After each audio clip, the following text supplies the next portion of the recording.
Aty po, ti mundesh me ardhë, me votu, mu përdor veç si mekanizm votimi, mirë po në vendimarrje nuk ki asë një kompetencë. Kjo është mënyra që ata përdorin edhe ata kanë vend, po nuk është faj i kryeministrit. Është përgjithësia atina që e lejon veten me bo pjesë. Të gjithë të rritun janë edhe... Absolutisht po. Kjo, unë prap du me besu që kur vinë to, e përdorin logjikën edhe përgjithësinë që e kanë si deputet, gjithë pa marrë parasysh, por që do të shohim, fatkeqësisht unë një farë testin, një pjesët madhe, edhe ja bona në seancën e funit, ku propozova në ndërtimin e xhamisë së Ibrit, edhe këta deputet asnjë nuk e votun, nuk e mbështetën, edhe pse ka qenë premtim i kryeministit Kurti. Madje i pash disa deputet që kënë se nuk ka qenë amandamenti profesional, është për keqardhje mi ndëgju edhe me arsyetu servilizmin e tyre. Një amandament paraqitet me vlerë të caktuar, pastaj nëse ai amandament ka lënë, ministria është e obliguar me bë projektimin, me bë hartimin e projektit, me shpall tenderimin për ndërtimin e asajna dhe është e obligueshme pastaj. Edhe nuk është deputeti... Se din shumë vlerën e saktë. Absolutisht, jo, për nuk është deputeti ai i cili bën hartimet projektit, i cili bën realizimet projektit. Deputeti propozon amandamentin dhe qeveria është obliguar, pastaj ministria e dikasterit caktuar. Unë kam propozuar disa amandamente në vitin 2021 për buxhetin e vitit 2022, që kjo qeveri kurrë si ka realizuar, nuk i ka filluar ato projekte, por të mundu me arsyetu para votuesve për shkak që presioni është jashtëzakonisht i madh në këto kërkesa, me mashtrime, me gënjeshtra, me mundohen me jap kohë tjetër, por koha ka me i dëshmu krejt, edhe unë kam me shpërfaq. Domethënë lëvizja, njëna prej qëllimeve të mia ka me qenë gjatë këtij mandati me shpërfaq hipokrizinë, edhe të shumicës deputetëve, një pjesë të konsiderueshme që janë aty, po edhe të ekzekutivit, e sidomos të ekzekutivit, edhe të kryeministrit në raport me secilin premtim që e ka bërë gjatë fushatës, por edhe në raport me këto agenda cilat është të ishty, cilën ka me qenë angazhim jemi për me i ndalë edhe mos me leju që vendit tonë me ofru agendë të tillë. E fundit fare për këtë pjesë, zoti Ramoni, a besoni që opozita do të jetë e bashkuar në rreth kësaj që të kundërshtoj këto nenet, sepse tek e fundit kodi është i nevojshëm jashtëzakonisht shumë për Kosovën që ta ketë, por këto nene problematike të cilat ju i konsideroni si të tilla. Unë shpresoj me qenë, nuk ka qenë mandatin e kaluar, edhe pse kom pas mbështetjen e disa prej opozitës, po shpresoj që me qenë, unë besoj që është jetike për vendin kjo, dhe edhe për vetë partitë opozitare, po më nëse ato rreshtohen edhe mbështesin lëvizjen, vetëvendosjen në këtë agendë, atëherë nuk e di se qysh kanë me përfundu, por duhet me lanë angazhimi jam do tjetë që me bindë sa ma shumë deputet me i kundërshtu këto ligje edhe këtë agendë, e cila ka për qëllim shkatërimin e familjes. është një parametër i mirë që unë kom besu që pak ka me fillu edhe mos me hec me atë kërkesën e shpejt kjo qeverisje me që ka pas disa ndryshime në nivel global rreth këtyre temave, por fatkeqësisht po shihet që Kosova për momentin është ndër vendet e cila është të shty mas shumë të këtë agendë. Nëse e shef gjitha fondet cilat janë ndërprej për USAID-it, në vendin tonë, po edhe në nivel global, në vendin tonë janë kompensu kryesisht prej subvencionimit nga ana e qeverisë gjatë vitit 2025. Gjitha organizata cilat domethënë ka mbet keq për ato fonde, ka filluar dhe i ka mbështet kjo qeveri, ka mbështet edhe organizata sikur ajo që organizon paradat e krenarisë, që bazën e ka në Serbi, e pastaj e njëjta organizatë vjen edhe mon ligjerata fëmijëve tonë se si UÇK-ja është organizatë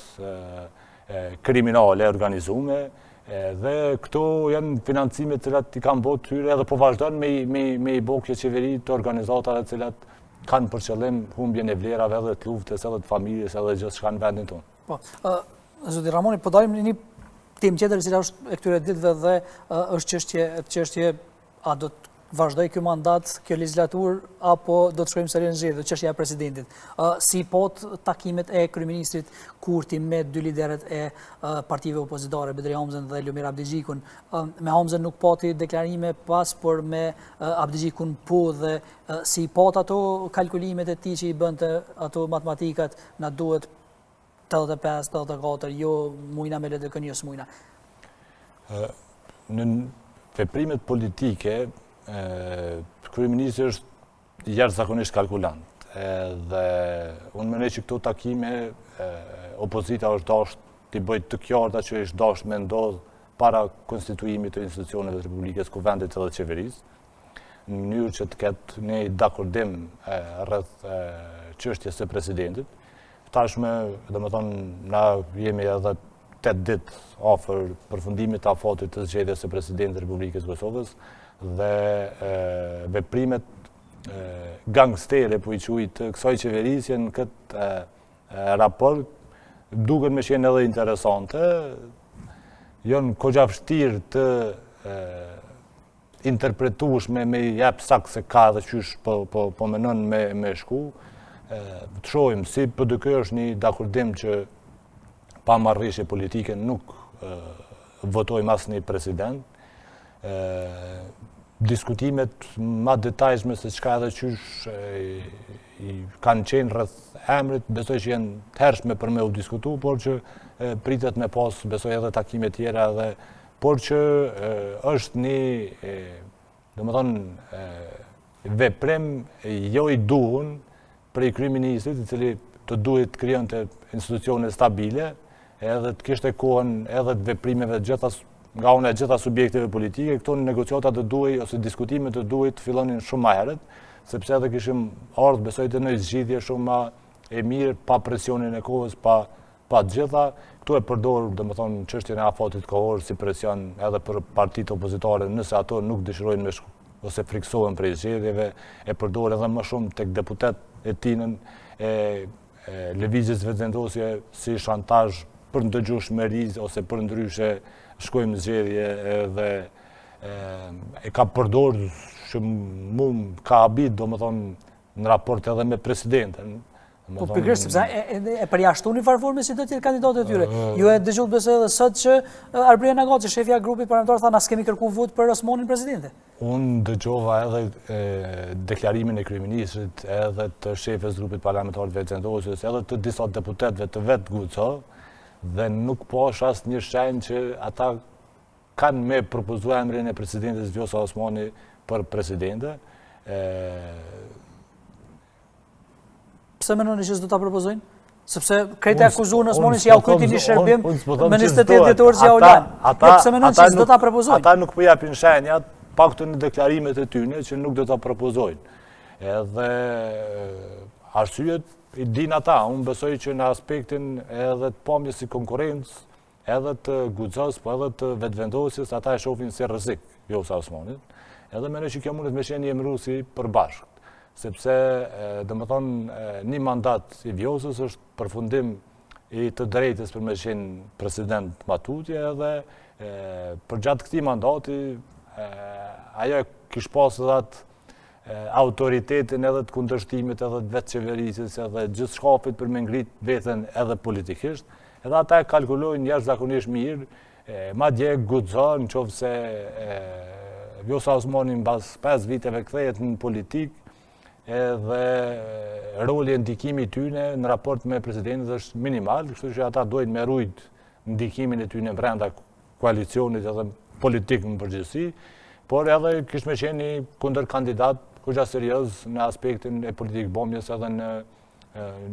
nivel nacional edhe ndaj vetë kryeministrit, për shkak që dihet që kombinimi Albin Kurti Vjosa Osmani ka ndiku që më orë të rezultati kjo që është, madje edhe në këto zgjedhje, domethënë jo vetëm në zgjedhjet e kaluara. Edhe tu qenë presidente, thoni se ajo edhe tu ndikoi. Qenë presidente, kryeministri ka përdorur jashtëzakonisht figurën gjatë zgjedhjeve, figurën e presidentes në takime të ndryshme, në aktivitete të përbashkëta, domethënë edhe veprimet, domethënë apo ndamjet e pushteteve tek populli fillojnë shumë ma vonë me u pa dhe me u ndje se sa që atu ndodhin realisht. Por pastaj edhe caktimi i datës, edhe gjitha aktivitetet të tjera, veprimet kanë qenë, dhe më thonë, cilat i kanë kontribu lëvizjes vendosje. Kështu që më ka habit pak si kryeministër me guximin e deklarimit ashtë direkt, në një farë mënyrë që nuk do tjetë Vjosa Osmani si kandidate për presidente, po të shofim tash edhe këto ditë këtë javë që ka.